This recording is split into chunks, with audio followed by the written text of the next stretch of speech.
But I also didn't understand that competing is about so much more than one show.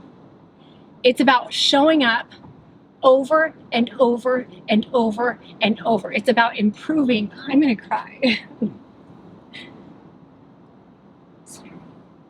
But it is, it's about improving every time. It's about hearing, like, subjecting yourself to criticism, not about how you look, but like, okay, maybe I need to, like, let's train this. Maybe I need to add more fat to my diet. Maybe it is so empowering. And actually, like, I believe that those 2.5 years of competing were the most therapeutic thing for me in my body dysmorphia, in my eating disorder past, because it actually gave me tools to feel comfortable no matter what.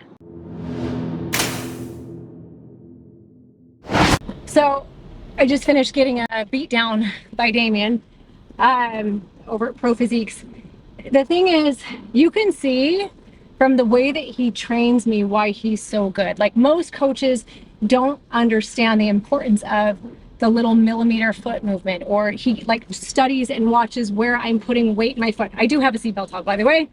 He sees where I'm putting weight in my foot and makes sure I'm evenly dispersing, because when somebody like me has injuries from the past, so many of them, multiple surgeries, but 3 in particular on my knee, those ACL reconstructive surgeries, it's so important that my biomechanics are spot on, because if they're not, I'm going to be building muscle around an injury, which will lead to imbalances and hip issues and more knee issues and further injuries.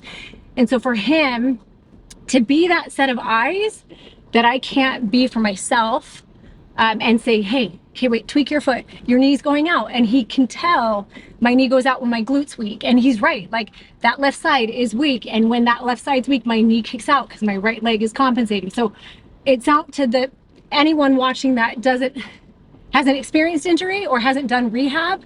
It might be hard to understand, but it's so valuable. Then you take that and you translate it to stage, and it's the difference between symmetrical glutes and asymmetrical glutes, or one quad's being evenly developed, or a quad being much bigger on one side and less on another.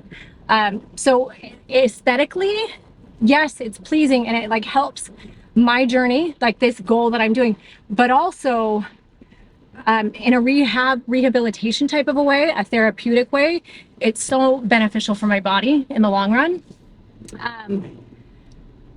So we just finished. That was actually, I think it was a workout. It was a workout. There was shaking. I don't know if I've actually been that nervous for a workout in a long time. And I don't think it was as much the workout I was nervous for. It was the idea that I thought after the workout, Damien was about to tell me how far away I was from getting on stage.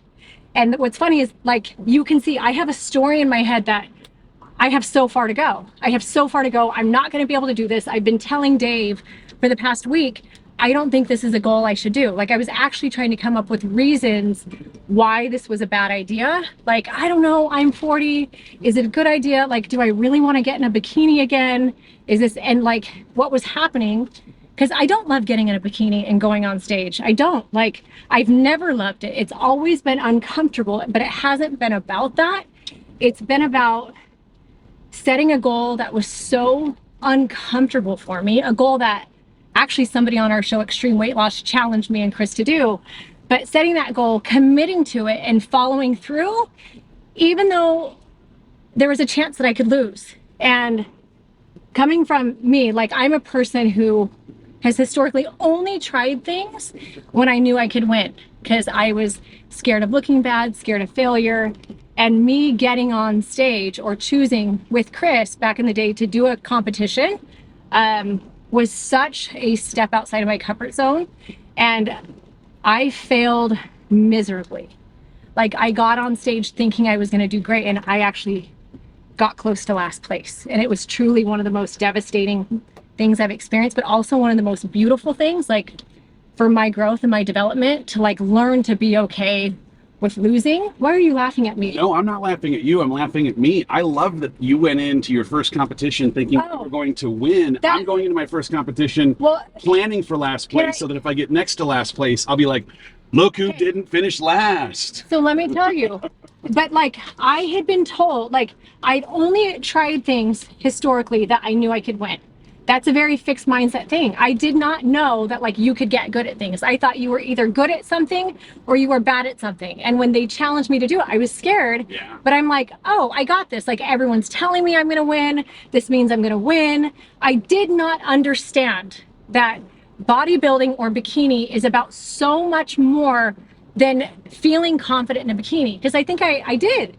It was about putting in the work day in and day out, understanding that like it's the details, it's understanding body activation, like you're posing and muscle flexing and not flexing, but body awareness, right? Like there's so many details to even the right color bikini on you and how you walk on stage and how you present on stage and like eating enough, like I already said it, but like eating enough food was the hardest part. I was 105 pounds when I started competing. Before my first show, Damien was like, you got to put on 20 pounds and you got to put on 20 pounds fast. And so I went from 105 to 125 in a matter of a few months. Having an eating disorder history, that was the scariest thing I've ever done in my life. Like to trust somebody, like to actually say, okay, I'm going to trust him the same way I ask my clients to trust me. And if he's saying I need to gain weight, if he's saying I need to double my calories, I'm going to do it. Like I always say, Chris once told me, try it for 2 weeks, try it for 2 months, try it for a period of time. And if you don't like the results of the plan you're following, you can always go back to what was not working before. And like that is such a big aha thing. And so I was like, hey, I'm going to try this. Damien's name is on my transformation. So if I go on stage and I don't do well, or he knows what the judges want. He knows that they're looking for full muscles. They're looking for health. They're looking for like not emaciated, anorexic looking girls, right? They're looking for people that train, that are conditioned. And his name is on me. And if I get on stage and don't do well, that's on him. But I also didn't understand that competing is about so much more than one show. It's about showing up over and over and over and over. It's about improving. I'm gonna cry. But it is, it's about improving every time. It's about hearing, like subjecting yourself to criticism, not about how you look, but like, okay, maybe I need to like, let's train this. Maybe I need to add more fat to my diet. Maybe it is so empowering. And actually, like, I believe that those 2.5 years of competing were the most therapeutic thing for me in my body dysmorphia, in my eating disorder past, because it actually gave me tools to feel comfortable no matter what.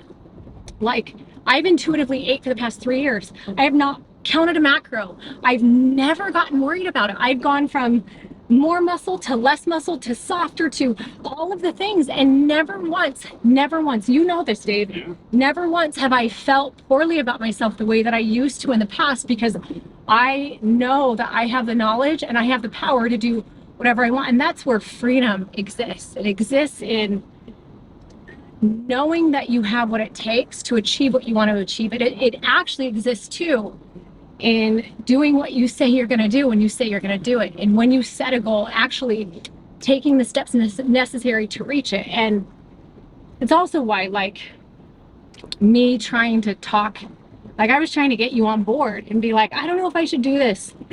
I committed to the community, but it's probably a bad idea. I'm 40.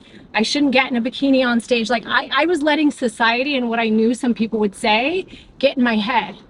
Right? Like, because I know there are going to be people that see me get on stage and they're like, here's Heidi trying to get attention again.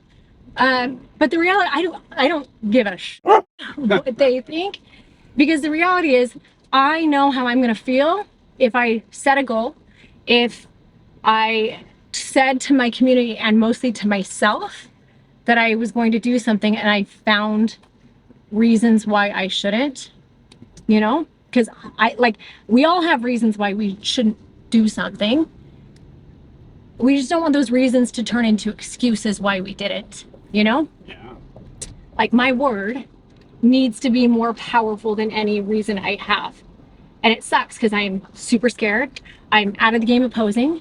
I'm 40. My body, I'm super happy with it. But for that sport, part of me is like, I go back to fixed mindset. Like, am I even capable of doing it anymore? Like, I start to experience feelings and emotions and thoughts that people that I work with experience, right? And this is good for me. Like, I need to experience this. Like, I need to be scared. And I need to be scared, and I need to do it anyway. You know? I do. You know, what's cool is like, I'm going to get to go home right now and share some of these experiences, some of these like human feelings and emotions and fears that I'm having with my 5-day Better Body Bootcamp crew. So right now I'm running it's a free program because there are, of course I have my challenges that are 60 days. I have different courses. I have events that I do, but not everybody can financially afford something, number one.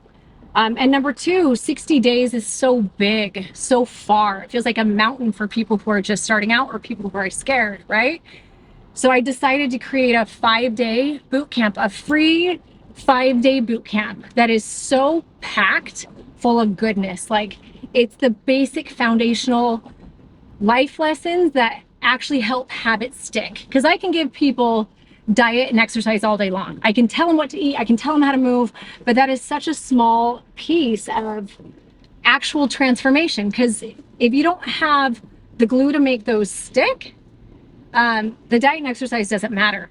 So I give workouts, I give nutrition, and they're simple workouts. They're like workouts that anyone could do. It's a program I'm super proud of. We have 14,000 people in the boot camp right now, and every day, in addition to the videos and the program that I give, I go live. This was like a little add-on last minute, and my like, I'm just gonna go live for 5-10 minutes every day has turned into an hour plus a day because they're fun. Yeah. Aren't they awesome? They're amazing. Amazing community. They are, and like, it's a lot of work, like a lot. But it's also the thing I'm most passionate about. And what makes it worth it for me is seeing that they're actually grasping and understanding what I'm teaching and seeing how grateful they are for it.